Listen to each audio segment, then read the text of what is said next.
Welcome, everybody, to the latest episode of Before Floor, our pregame show and extension of Five on the Floor podcast. I am not your usual suspect running point guard here because we've had Ricky J. Mark spot starting like Eric Murdoch did back in the 90s for the Heat to my old Heat heads out there.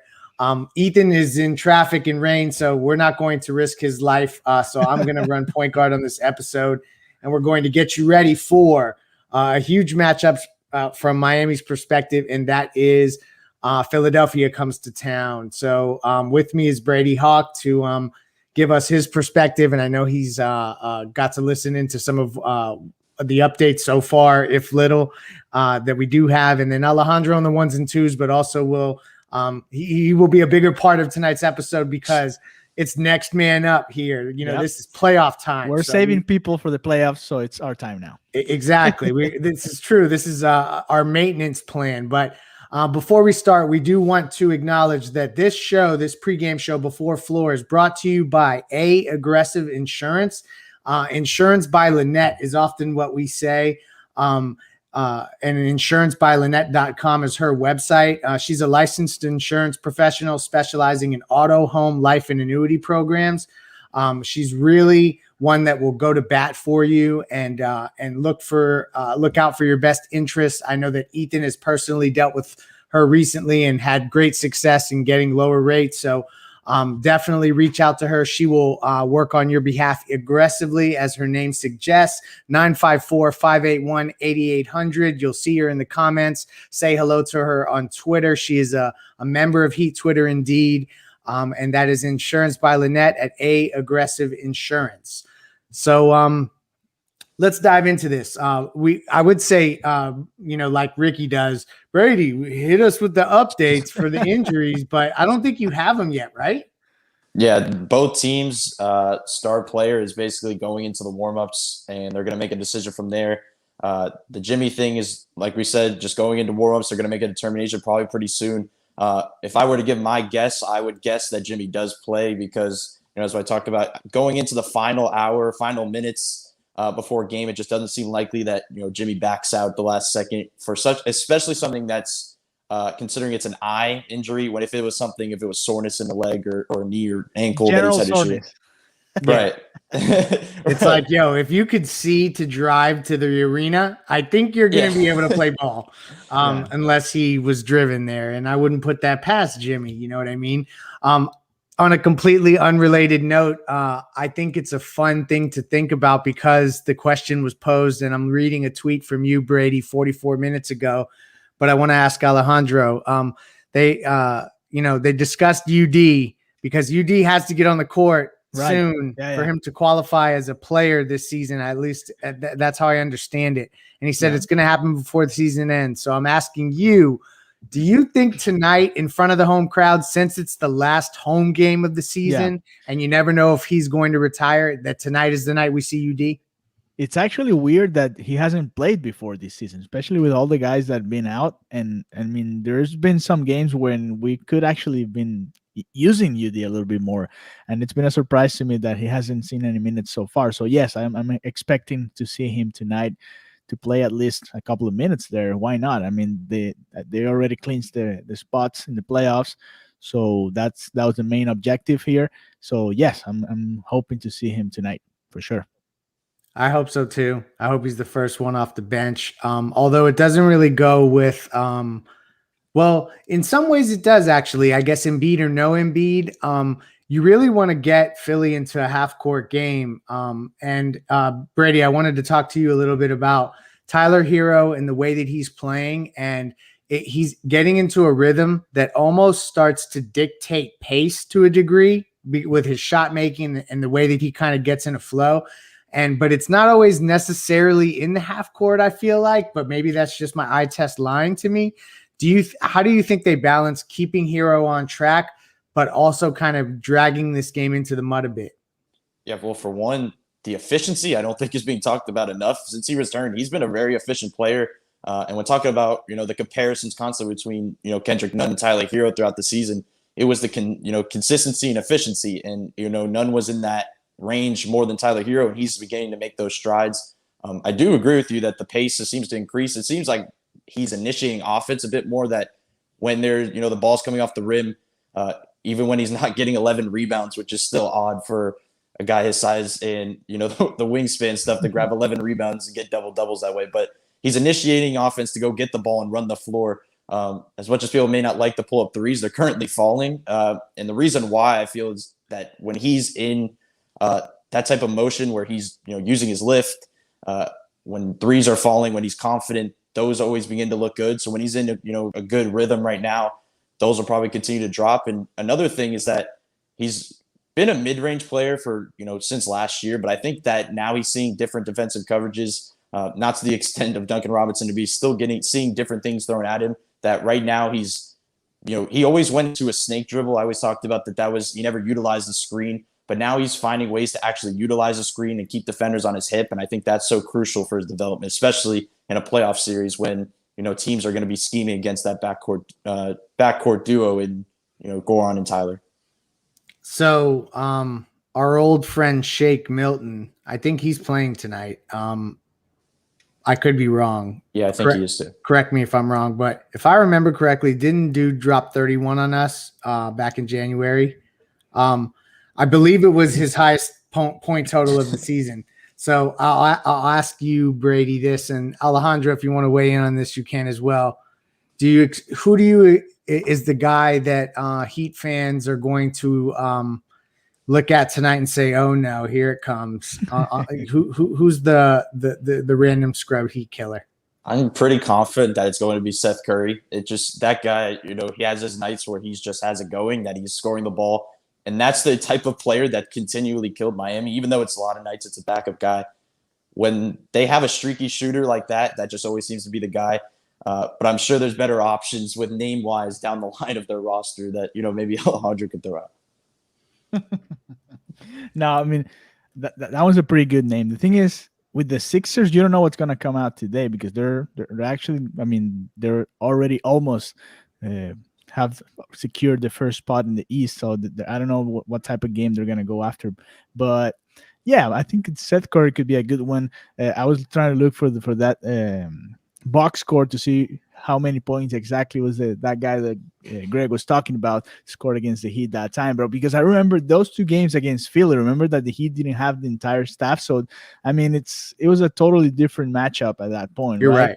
It was like almost unfair and we the Heat almost took the first one out of those two. You have to remember how they blew a 4-point lead or something in the last couple of minutes. So I don't know. We'll see what happens tonight, but hopefully they rest some of the guys and we can get an easy W today from this game. And by the way, two of Tyler's best games were against Philly. I just want, talking about Tyler before this game. He always gets up for Philly. Yeah. I don't know why, but he does. It's just coincidental. If Embiid doesn't play, Dwight Howard is a guy that I know the other night he hit a 3 and that looked completely ridiculous, but he's been a little more active. I would imagine that he'd be a guy that Dwayne Dedman would get into some tussles with. So that's another player, I guess, if we're looking down Philly's bench that maybe could be a thorn in Miami's side, at least for an evening. Maybe Dwight Howard, that could be a stretch there. I want to go in two other directions before we make our picks and kind of wrap early here since we don't have a full cast of characters. I want to talk about rookies, and a lot of Heat fans wanted Tyrese Maxey, and they got Precious Achiuwa. And I'm interested, Brady, in hindsight, who would you rather have had? Well, it's hard to say because, Tyrese Maxey's a better player. Obviously, you would go that route. But looking right now with their situation, they're so guard heavy that it just doesn't seem likely that let's just say they did draft him and he's playing at this level. Where would he be in the rotation right now? It's true. It's a good point. I think it would have been the better pick, possibly. We don't want to, just count Precious out. There's still development there. If he goes through a Summer League, goes through a G League. But at this current stage, he is the better player. But it just comes down to I don't really know his role. If he was in the, it's basically plugging in for Tyler Herro when he doesn't play and has those injuries. Yeah. I think it's a little bit unfair on Precious. I know he's had a couple of rough moments throughout the season, but we have to remember he didn't play the NCAA tournament. He didn't have summer league. I mean, the preseason just sucked. It was like 2 or 3 games before the season really started. So I mean, he was actually thrown into the fire. If you compare his process with the process Tyler Herro had when he had all this time to prepare to actually play with Duncan Robinson, to actually play with Kendrick Nunn, with all the team, the summer guys, and then get into the team's practice and all that. I mean, that helps you a little bit more to actually get into the same rhythm as the other players. So it's a little bit unfair on Precious, of course. I mean, it is what it is. I mean, you had to use him. He had a couple of good moments. He had more than a couple of rough moments. But I mean, it's also the piece that I think the Miami Heat needed at that point. They don't need more guards. I mean, they're full of. I mean, we have a lot of options in that position. So you actually need more people in the paint. We're seeing what Dedmon is doing to this team, just playing good basketball, and that's it. So I think it was the right pick. It's just unfair and maybe unlucky for him the moment in which he was given the opportunity to play. Yeah, it's like right pick but wrong time. I think that you're onto something in that when he goes through a full off season, we're going to see a different player, and he may ultimately end up being a piece thrown in a trade. Yeah, but there's the chance that they can. We saw it with Chris Silva, so why not develop him in a way that they haven't had the opportunity to yet? So, well, let's hone in on tonight. I keep seeing this line move. The Heat are now 2.5-point favorites. So that to me makes me feel like Vegas thinks Embiid is going to sit out, but the probably maybe stuff is leaning into that. So I'm going to ask each of you: do you think Miami gets a victory in the final night in Vice uniforms? I don't think we're going to see these again, so we need to take that into account. This is the close of the Vice era. Do they close it out with a victory, Brady? Well, I'm on the Vegas side of things. I don't really know until Joel Embiid's playing. Well, I do want to say, though, if he doesn't play, you mentioned Dwight Howard, but I think the last game when he was out, I think it was Mike Scott that started the center position. Good call. That's where I think Bam comes into play, that if they don't have a Joel Embiid, that he's going to have to attack down low, the normal stuff that we always discuss. But when you have a smaller defender, that's going to be a key moment. But also, if he does play, I think that's a matchup that I know a lot of people want to see, especially the Ben Simmons versus Bam Adebayo, because a lot of people will have fun with the Defense Player of the Year stuff watching those two. Oh, man. Go at it a little bit. So that should be good. I do think Miami gets a win tonight. This is the type of game where I feel the offense is really flowing right now, which is weird to say because there's been so many ups and downs, and they've had a bunch of games over 120. They're second in offensive rating in a large span over like the last 13 games. But I mentioned earlier that the defense is just slipping. So I do think I want to see some more of the offense, to keep going. Level out though. But level it out a little bit with the defensive side of the ball. Yeah, no. Alejandro, what are you thinking? Yeah, you need to have the guts now. I mean, we're approaching the playoffs, so it's that type of moment right now in the season. I think, this team is already in that mood, right? They had to actually fight to avoid the playing tournament, so that gave them a little bit of a push to actually play hard the last couple of games of the season. Totally different from what they lived or their experience when they came back to the bubble. They had to play those 8 games and didn't really matter much. They actually gave away the 4th spot to the Indiana Pacers last season, whereas this time is totally different. You're actually going to get to fight for home advantage, and that's something that could help them in the playoffs. So they actually need this win or these 3 next wins if they can to actually get to the 4th spot. So I'm going with the Heat tonight. I agree, and you never know with capacity limits increasing and things like that, like how much more a home court advantage comes into play. And I hate to take something that's a real life activity and add it to this completely, nonsensical game. But that is, a reality is that, home court advantage will become more and more prevalent. So I'm with you there.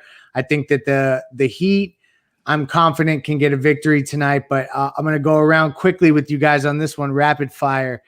Can Orlando somehow pick off Atlanta? They're 13-point underdogs, or can San Antonio pick off New York, who's 5.5-point underdogs? I would go with the Spurs. Me too. I kind of feel that pick. What are you about, Brady? Spurs? I'm not sure because if I'm not mistaken, I think they're on a back-to-back. So that kind of changes some things there. But You're I right. think They lost to the Nets last night. You're right. right. So that's where it kind of stops. But if I was to pick one or the other, I think it would be the Spurs. And one other thing I wanted to throw at you before we go out, something interesting Doc Rivers mentioned is that they don't really know their opponent when they're the 1 seed because of the play-in tournament. And I think that's a weird element to think about, that if, obviously you're playing the worst team if you're, that high of a seed. But if you're a That's so 3 true. seed, if you're That a is 3 true. seed, you know your matchup when you're heading in. Wow. And the 1 and 2 seed doesn't really know it, and they don't have that type of preparation, the same amount of preparation as that team. So I just think that's a weird angle to look at it, that there's not the same thought process. I'm really happy that you stopped me from ending this and said that, because that had not dawned on me about the preparation and how much coaching staffs want to hone in on matchups and how that's not going to be able to happen. And imagine if you're swaying back and forth and then all of a sudden Steph Curry falls in your lap and that's who you have to game plan for, but you didn't get a week to do it. You know what I mean? So I think that's a really interesting element that is a disadvantage to those top teams. It's why I just can't see Utah or Phoenix being the team that comes out of the West. It just doesn't feel right in my soul. Well, what if they've had to play the Lakers in the first round? I mean, that's going to be a tough matchup. Yeah, no, I know. It's going to be a lot of fun. I think the East is more wide open than people maybe acknowledge. I think everybody thinks Brooklyn's just going to turn it on. That'll be fun to watch. And here's, when you talk about back-to-backs, I just want to throw this out there. Atlanta, who beat Washington again, they are on the second night of a back-to-back tonight against Orlando. So hopefully Orlando can do us a solid for once and squeak out a victory, because then we can maybe get some home court advantage. I don't want to look ahead to Atlanta yet, though. Let's get this game against Philly. It is always heat culture over any process. We shall never trust it. We shall never tank.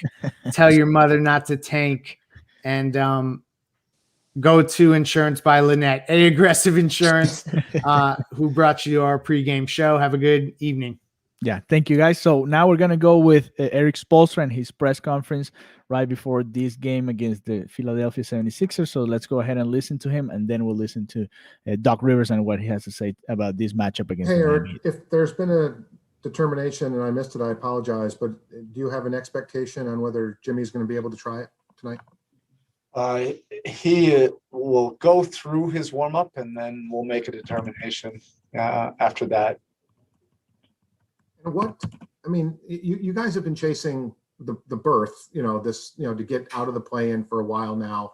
Now that you're out of it, how do you keep that edge now? I mean, how do you avoid, you often speak of the human condition. Yeah. How do you avoid the exhale?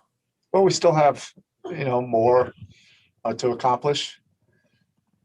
And we're going to keep on, forging ahead. We're going to take everything day by day, and not predetermine anything. But we still have something to play for. I think all of this context and competition has been good, not only for us, but for a lot of teams. That's what you always hope for, that the level of competition and pressure will bring out, something more out of your team. Thank you. Next, we'll go to Nick with WSVN Channel 7. Hey, Coach, with 3 games left, one home game left, has UD been pressuring you at all to get him in tonight's game? And is that something that's come on your mind today? He hasn't been pressuring me, but I'm aware of it, and I want to make it happen. It's going to happen, before the season ends, and we'll see. All right, that's it, Coach. Thank you. Oh, sorry. Hold on. We got Anthony Chang with 1. Anthony, you ready? Let me unmute you. Sorry about that, Spo. Okay. Just wanted to ask you about yesterday's news with Vic. Obviously, he played 4 games before the injury. What conversations have you had with him leading up to his decision to have the surgery, and have you spoken to him since the procedure today? We've texted today. The surgery was successful. He was looking at every single possible avenue to be able to continue the season without surgery. But for the, his career, it made the absolute most sense, to take care of this now. And you feel for him. He's where he wanted to be. He could see like a great role and how he could really help us, on this run. But it's not meant to be, for this season. And he will get back, and be better and stronger than ever. Thank you. All right, that was Eric Spoelstra today, right before this game against the Philadelphia 76ers. Let's go now and listen to Goran Dragic, the Dragon, about this game, clinching the playoffs and the situation that Miami Heat is when in the right trade deadline came around, there was a lot of excitement about what Victor could add to the team. You commented, others did. But since the trade, you and Nunn and Tyler have really sort of stepped up with your game. Is there sort of a good feeling that it's an unfortunate what happened to Victor, but that you guys have sort of really created stability in the backcourt because of the way you and Nunn and Tyler have come around? I mean, I would not say a good feeling because you never want to see a player to get hurt. Unfortunately, Vic is out, and we wish him all the best. To be back soon. But it's our job to step up, and I think so. The last few weeks we playing much better, and we still need to continue to grow and be ready for the playoffs. Obviously, last year there were a couple of twists for you. Start of the season, coach asked you to come off the bench. That worked out very well. Prior to the playoffs, he asked you to start. That worked out very well. Have there been any discussions? And to that end, Goran, are you almost just in a nice, comfortable position right now where you'd almost like to see it ride out the way it is? I don't expect nothing. I'm just here. I'm enjoying here, and whatever he needs, I'm here for the team. So that's it. Nothing else. I feel good now. I'm starting playing better, and I'm in my comfort zone. So whatever he needs. And it seems like you and Tyler have a nice little chemistry going. That wasn't always the case, but it seems like, I guess, just the more you play together, things work out well. How are you sort of feeling about you and Tyler coming off the bench together? Yeah, I mean, it's been a shaky season, The beginning of the season, he was starting, so we didn't play much together. Then, because of COVID protocols, I was out, and then some injuries, so we didn't have a lot of chance to play together. And now finally, last few games we click again, and it's good. I mean, we feed off each other, and I think so that helps, especially our bench. And we still need to, work on it and be ready for the playoffs. And one more from me. The league originally said that all games this weekend would be afternoon games. Then they backed off of that and said no, because of protocols, it might be hard to do. I've always heard players prefer night games, that it's more of a rhythm, and that I've heard a lot of guys over the years complain about those noon starts in early games. Why is that, Goran? Why do players almost universally say if they have a choice, they would take a night game? It's because you have the whole day to prepare for the game. In the morning, most of the teams, they have shoot-arounds. You go through the film, then you get a nice rhythm. You take some players, they take a nap, and you just have the whole day to prepare yourself for that game. And if you ask me, I prefer that too. So maybe because of that. I'll let them know. Thank you, Goran. You're welcome. All right, next we'll go to Anthony Chang. Hey, Goran, hope you're doing well. This season, I know we've in the past, you've talked about not liking spa days and not liking rest days and that type of thing. But in that regard, how unique has this season been for you, where it really has been just making sure you're healthy and playing your best basketball at this point of the year? And how rewarding is it to kind of see some of the benefits of going through that process that you've been through the past few months? I mean, it's been a unique season. It's been difficult, especially from my standpoint, because I understand, spa days and everything, but most of the days was not about spa days. It's about, getting back healthier, getting back that rhythm, with the COVID protocols, everything is off, and you just need to, preparation for the game and practices it's on a different level. So that was the main challenge. But now it's soon it's going to be playoffs. Then we already going to have the schedule set, no back-to-backs, and that definitely going to help. And then, for most of the year, obviously this team is better when Bam and Jimmy are on the court. But the results have been not good when they haven't been on the court for most of the season. But over the past 5 or 6 games, you guys have actually won those minutes when they've been on the bench. What does that say about the growth of this team, and just maybe the fact that it's healthy and intact, and you guys are able to use your depth again when to win, or at least survive those minutes when they're not playing? Yeah, that was our strength from last year. Our bench was one of the best benches in the league. And like you said, this year was a lot of ups and downs, a lot of players out in. So, you couldn't build that consistency. And, finally, the players are back healthier. And last 3 games, we are playing back like our old selves.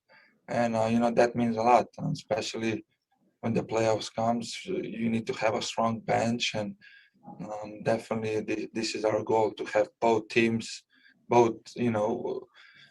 starting 5 and bench 5 to be strong and, to win those games. And last one for me, regarding Jimmy. He's in the middle probably of his best, or one of his best seasons of his NBA career. Even after what he did in the bubble last year in the playoffs, do you feel like he's still a little overlooked when it comes to postseason awards? I know he doesn't really care about that. We've asked him. He's like, I don't really care. But do you feel like he's overlooked just in the conversation among the NBA's best players? Yeah, definitely. I always said that he plays as such as he is. He's manipulating the game. He can get whatever he wants, and he reads the game so well. What the team needs at that certain point of the game, he's gonna get it. And he's a two-way player. He guards the best players on the other team. He's doing everything in offense, and I agree. I mean, he should get some rewards. But like you said, we all know Jimmy. The only thing what he's interested in is winning and try to get that championship. So. Thanks, Goran. All right, next we go to Cooper Moorhead. Hey, Goran, it seems we're on kind of a weird midpoint as far as playing environments, where we're obviously not in the bubble situation, but teams don't all have, nobody's at full capacity with fans yet. How much do you think home court advantage in the playoffs, especially getting up to like the 4 seed if possible, how much is home court going to matter compared to what a bubble is, and then compared to what a regular postseason would look like? I mean, it's going to be a little advantage for sure, because, in the end of the day, you're at home, you're sleeping in your own bed, and, you're just comfortable. But like you say, in the bubble, every player, every team has the equal situation that we stay in. So, but at the end of the day, it's basketball. Of course, it's going to be less fans, but it's just a playoff. So every game counts. Doesn't matter for us if it's at home or away. We need to approach it at the same and try to win those games. Is the travel, once you get to the postseason, is the travel and that part of playing on the road, is it a little better because you're getting there 2 days before a game and you have more time to adjust? Yeah, definitely.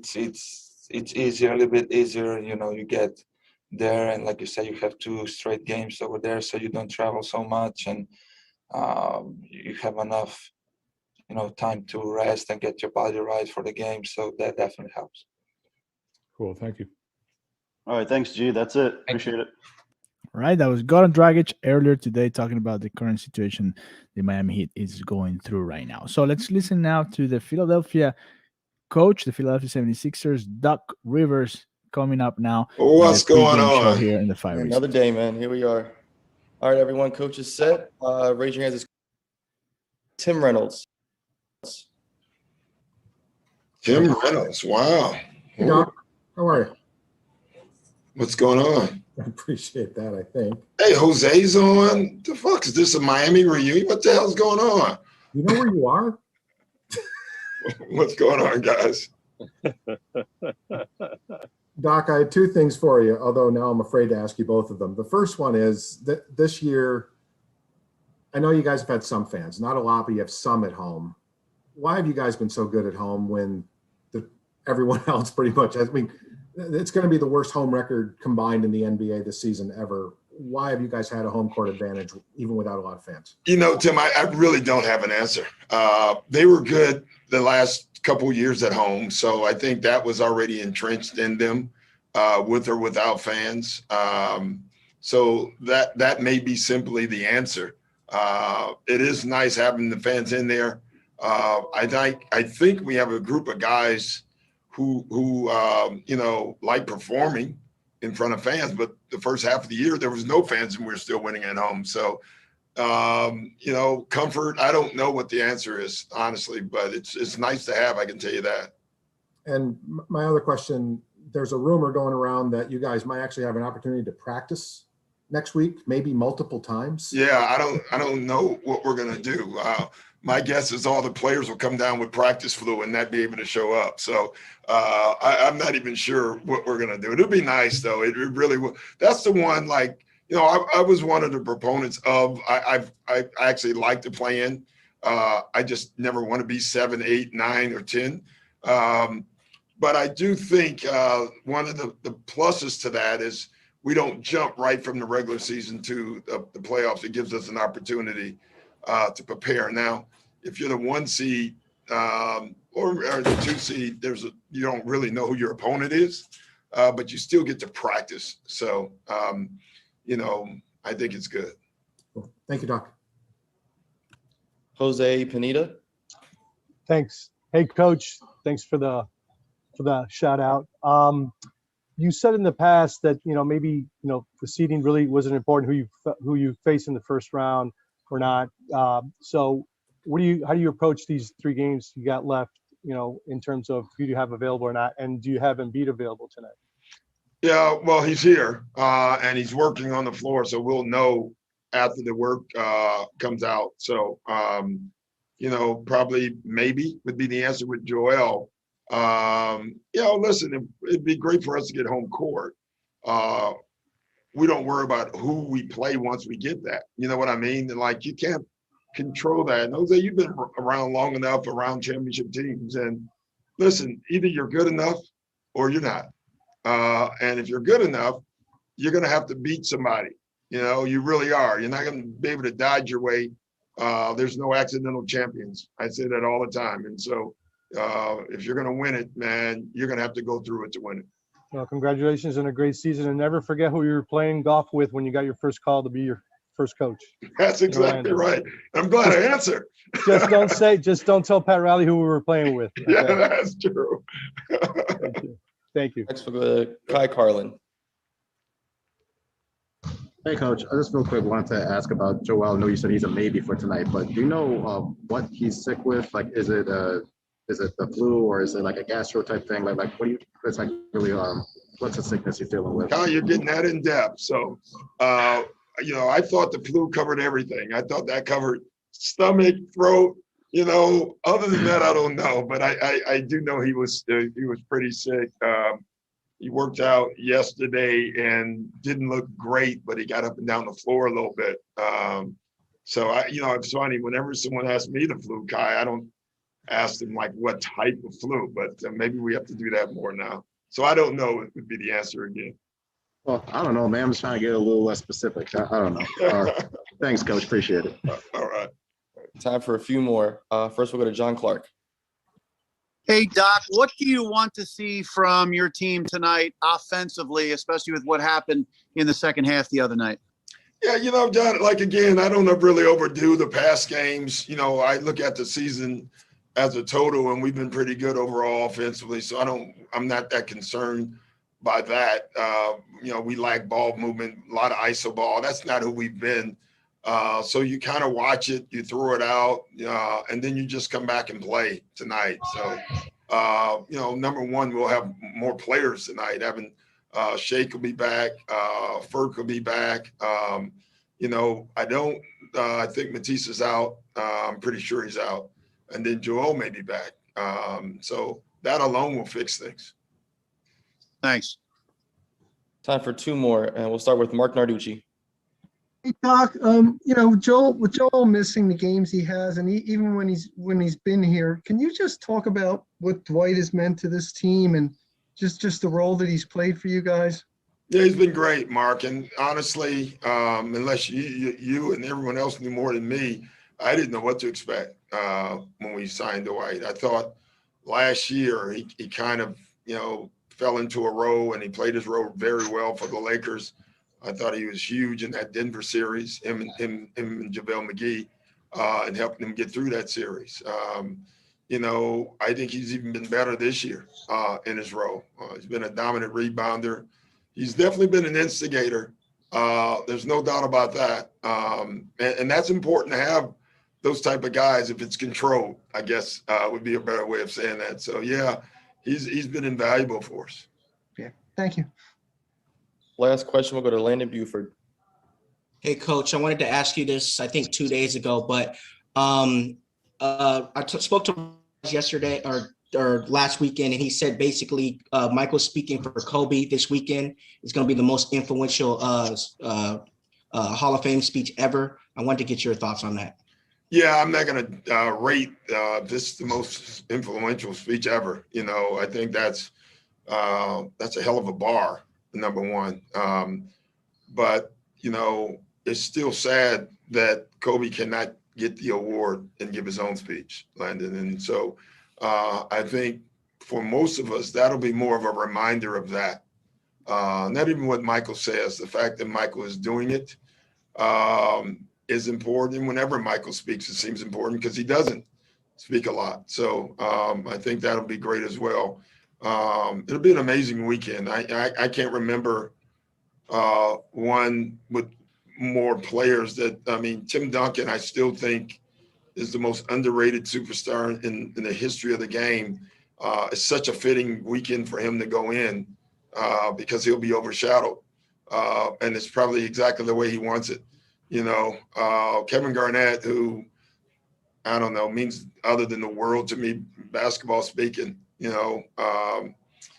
it's just really a cool weekend for a lot of these guys to be a part of it. One of the greatest Hall of Fame classes to ever go in will be this weekend. Other than Michael Wilbon, he may be screwing it up, but other than that, everybody else, no, I'm joking. I think it'll be great. It'll be great for everybody. Thanks, Coach. All right. Thanks, guys. Yeah. All right. That was Doc Rivers talking about the Philadelphia 76ers and having the number one seed going into the playoffs. They're trying to clinch that and secure to play the worst team coming out of the play-in tournament. So we have the start lineup for the day for the Miami Heat tonight. Kendrick Nunn, Duncan Robinson, Jimmy Butler will be playing, and he will start for the Miami Heat tonight. Trevor Ariza and Bam Adebayo. So Kendrick Nunn, Duncan Robinson, Jimmy Butler, Trevor Ariza, and Bam Adebayo. That's a starting five for the Miami Heat tonight. Before we go, I wanted to share with you guys, in case you missed it, a conversation that Ethan Skolnick, Greg Sylvander, and Alex Toledo and Brady Hawk had with Kendrick Nunn yesterday. They posted the 5 on the Floor episode, and if in case you missed it and you haven't listened to what he had to say about all his career so far in Miami Heat, here's the conversation. Here's the full episode before we go into welcome in the latest episode of 5 on the Floor on the 5 Reasons Sports Network. Thanks for finding us on your favorite podcast app: Podbean, Spotify, Apple Podcasts, Google Podcasts. We're on those again. Maybe your marketing team isn't fully back. They've got a one-stop phone number, 954. Part of the 5 Reasons plan. We've got a special guest, second-year guard of the Miami Heat, a starter again, Kendrick Nunn, having terrific second season here in the NBA. We've got Alex Toledo with me. We've got Brady Hawk with me, but we're going to get right to it. First thing, Kendrick, appreciate you doing this. No problem. Thanks for having me, man. I want to take you back to the beginning. Last week of the regular season, a couple of years ago, you're in the Golden State organization. We didn't really know what the Heat were going to be doing that week. We heard that they might let a player go. They might not let a player go. We didn't really know who they were scouting at that time. They announced that they're bringing you in. I don't think a lot of Heat fans knew a lot about you at the time. What was your initial reaction to it? Around that time, I was my G League season was ended. I was back at home in Chicago.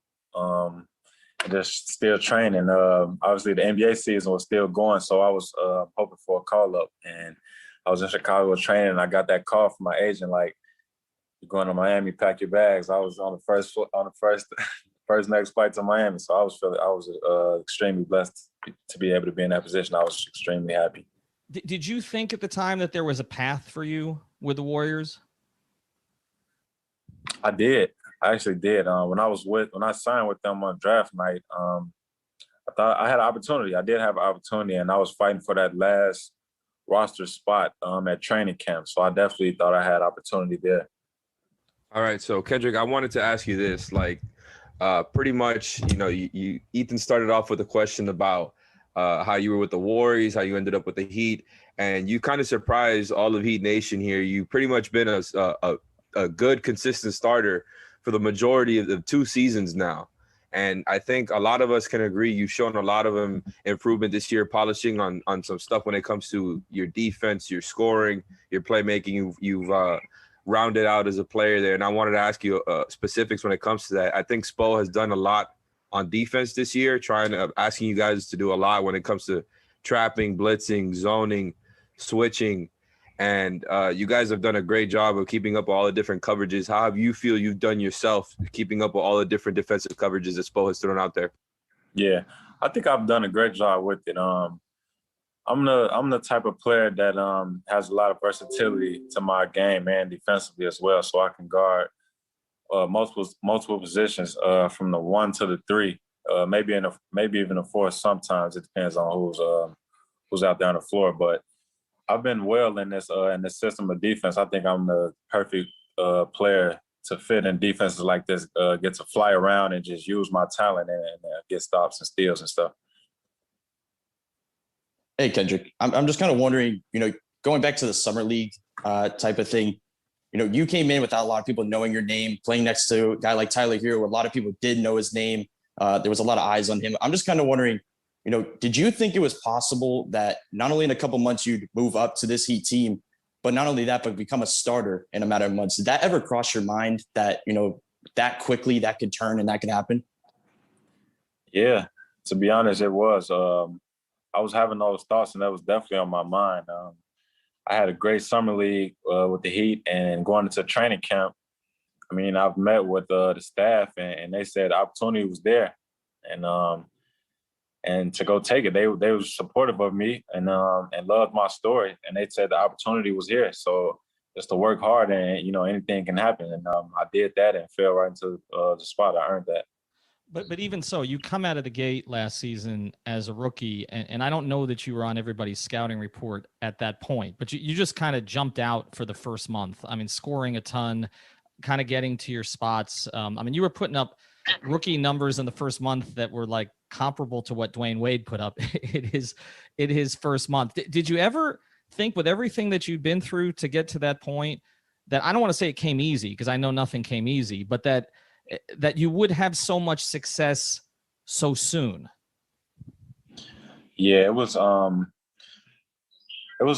basically the preparation that allowed me to perform the way that I did early in the season as a rookie. You know what I'm saying? A ton of preparation, ton of hours in the gym in the off season, spending dedicated to my craft, just working on getting better. And I spent time with the Heat during the off season, so that helped to my advantage as well, just learning the system and everything. All right. Another thing I wanted to ask you, Brady asked about your relationship with Tyler, especially, starting off with Summer League and how it surprised everybody. And, I asked before about your defensive improvement. I think you and Tyler have both shown improvements on the offensive end, kind of in similar areas, more or less at the same time. I think both of you guys have gotten better at kind of, the game slowing down, taking decisions, at your own pace, and kind of turning into more patient scorers, more patient playmakers around the same time. I wanted to hear what you had to say about the chemistry that you have with him. You've been playing well with him. You've been playing well with Goran as well. And sometimes even all three of you together, it's kind of a new look for the team as well. So I wanted to ask, what do you think about, this kind of new aspect to the team with you and Tyler playing together well, and sometimes, you and Goran, or you, Goran and Tyler? Yeah. I think the unique thing about us three guys as players is we can play on the ball and off the ball.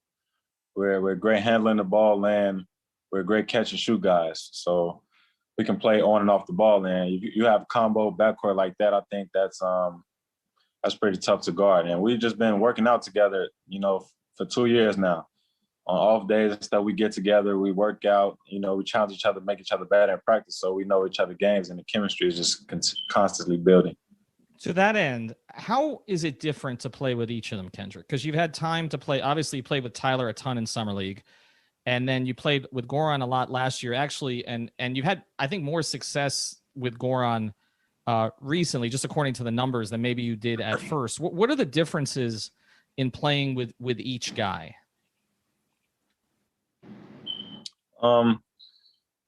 It's just the feel of the game. I know when I'm in with Goran, I know he'll be handling the ball more and I'll be coming off the ball. And so I just focus on trying to get to my spots, screening for guys, getting them open, and as well as knocking down open shots, and getting out and having a pace with when I'm playing with Gordon, the pace I feel like is much faster. Specifically with Tyler, it's so easy playing with both of them, and I think Tyler, that pace is there as well, and he could fill up the stat sheet. I mean, quickly. Me and him can go on and fill up some stat sheets pretty quickly. I think that ignites our offense. So we feed off each other, and we just get each other going. Kendrick, I wanted to ask you, when I threw this out there on Twitter, I said, what's the questions that you want us to ask Kendrick today? And this was like by far the number one question. And it's this, and from a basketball perspective, and really it's this. I can't remember a guy who's had success over his first couple of years with the Heat, who's had more kind of real high highs and then lows, and then had to pick himself back up to get to the point that you're at. A couple of things I wanted to ask about that. One, what was kind of the toughest point for you last season or this season?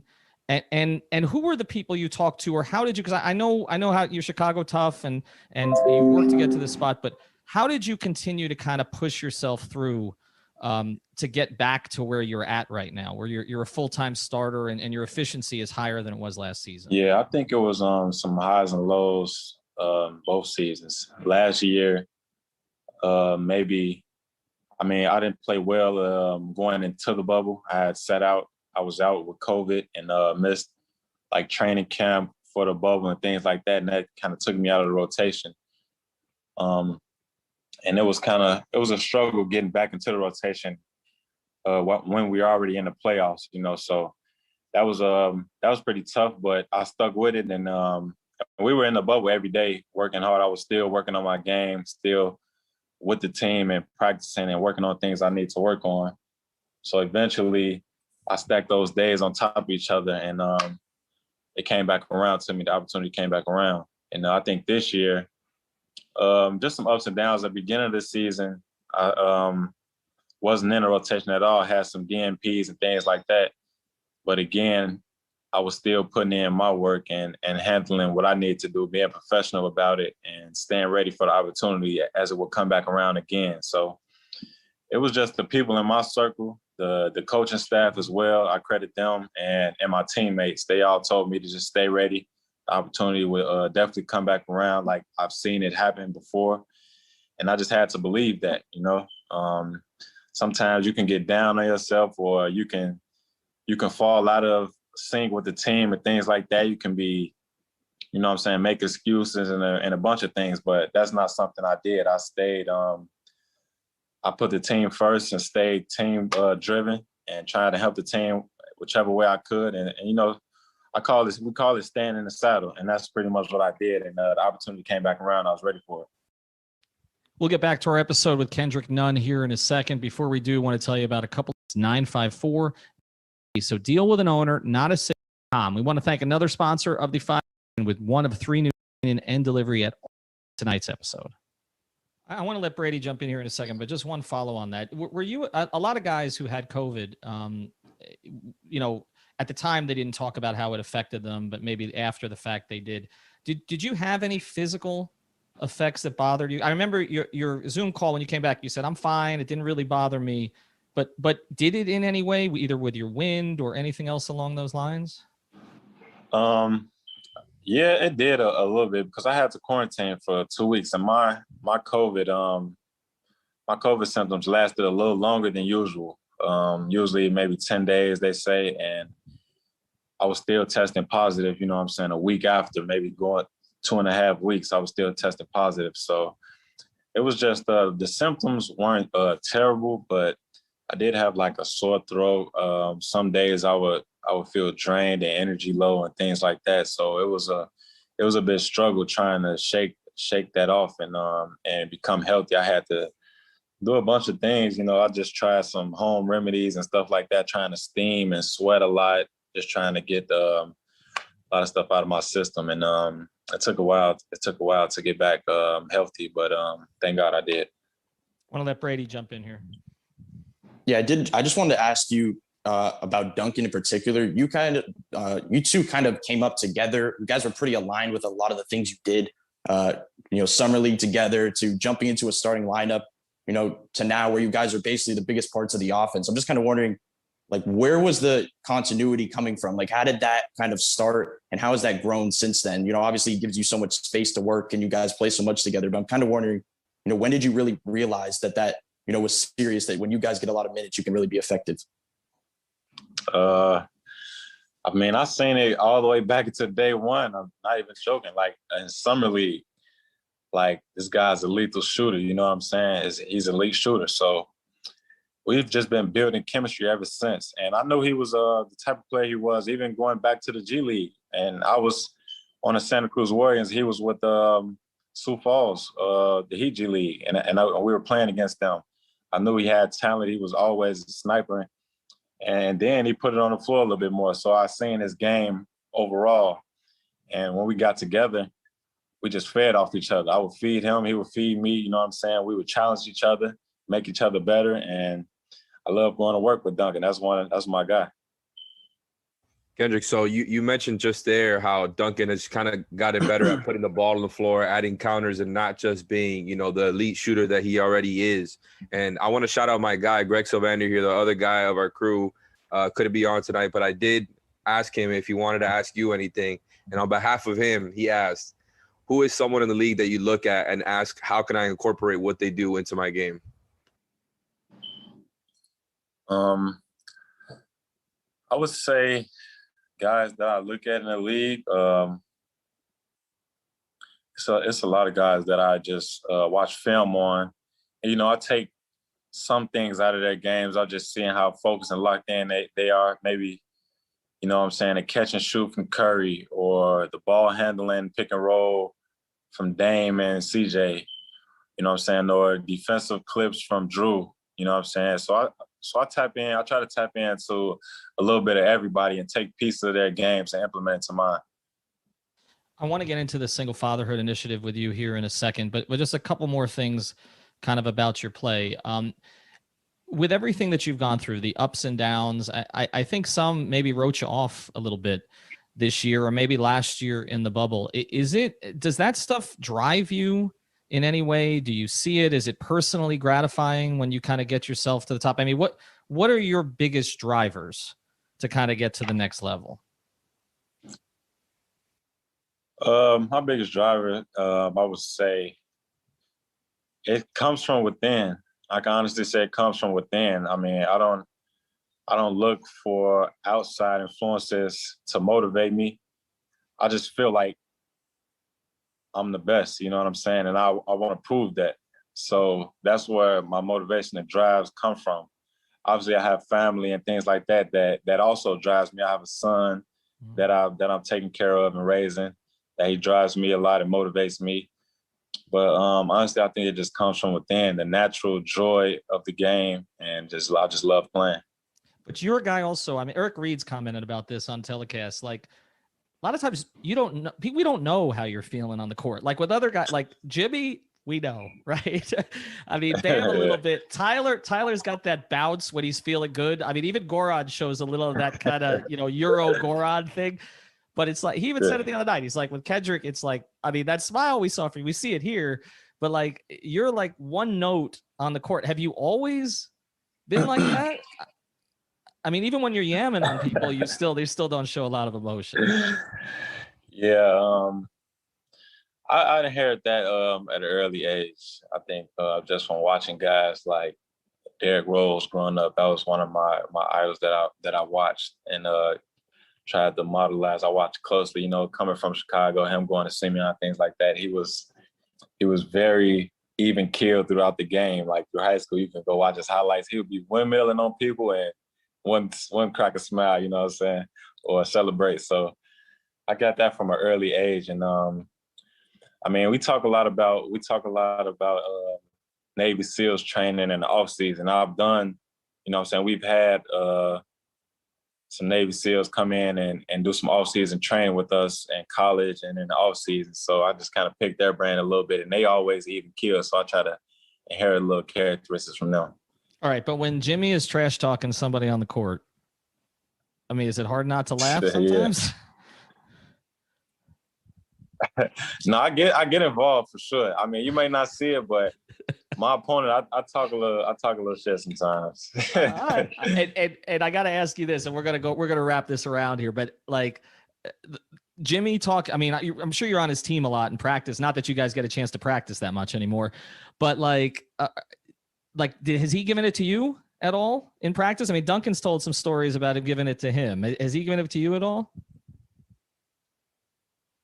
Nah, I mean, Jimmy has days where, you know what I'm saying, everybody gets, you know what I'm saying, the whole team, you know what I'm saying, he carries that, he carrying the load, and the whole team is feeling it like, damn, we can't even stop this guy. So everybody felt it. You know, it's not, I haven't felt it individually, you know what I'm saying, one-on-one, but collectively as a group, when we play something like that, it definitely dominate the entire game.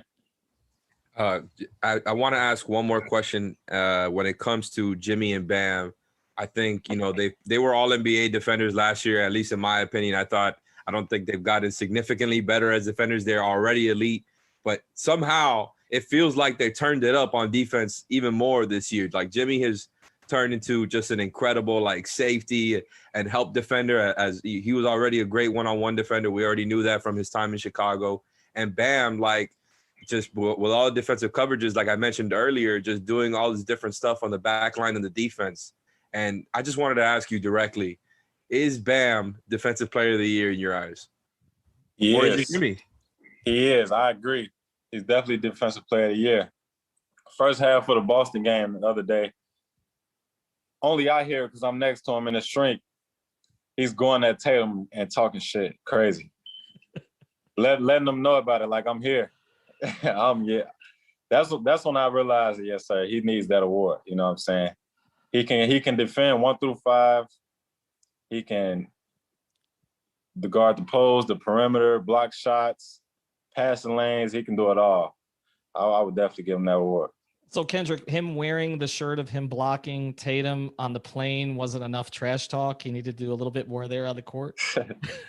Sometimes you gotta let people know, you know what I'm saying? Because they don't give you that credit. Sometimes you just gotta let them know. That's just the way it is. All right, Kendrick, I want to get to the work that you're doing off the court now. Important work in the city of Chicago and beyond. Can you get into a little bit of sort of how this initiative started, why it was important to you, and where you want to take it? Yeah. So I partnered up with a group, a foundation called Dovetail Project, and what they do is supply essential needs to young males, Black single fathers in Chicago. So tapped into Chicago just overall, and I found that non-for-profit organization that was perfect for me because I was also a young Black single father, and I can relate to them. So, man, we partnered up. We done something special. And how does it work exactly? Because I went over some of the details on it, but essentially it's a matching grant. Is that what happens? And the proceeds go to those programs? Yeah. So what I did was me and my team donated some cash and money to their foundation, and they're using that to supply essential needs and for the fathers, and they also having a online class where they're teaching the fathers, different life skills that they may need. I did have a quick one. Go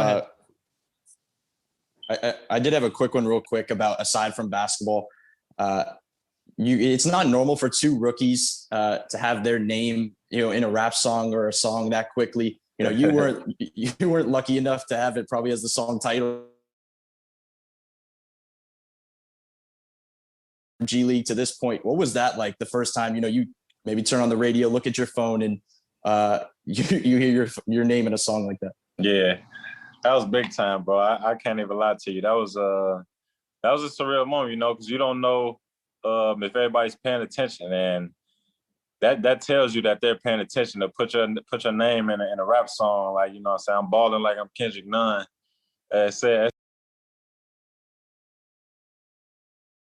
So that was most of the interview with Kendrick Nunn. You can go ahead and watch it here on the 5 Reasons YouTube channel. For all of you that got here a little bit later today, the game's about to start, and this is the starting five for the Miami Heat. Kendrick Nunn, Duncan Robinson, Jimmy Butler, Trevor Ariza, and Bam Adebayo. That's going to be the starting five for the Heat tonight as they take the Philadelphia 76ers in their last home game of the season, trying to get to the 4th spot and avoid or get the home court advantage into the playoffs. So thank you very much for joining us. Have a good night. Enjoy the game, and we will see you soon here in the live score on the YouTube channel, and afterwards with the post-up show hosted by Royal Shepherd. Have a good one. Enjoy the game, and let's go Heat. Bye-bye.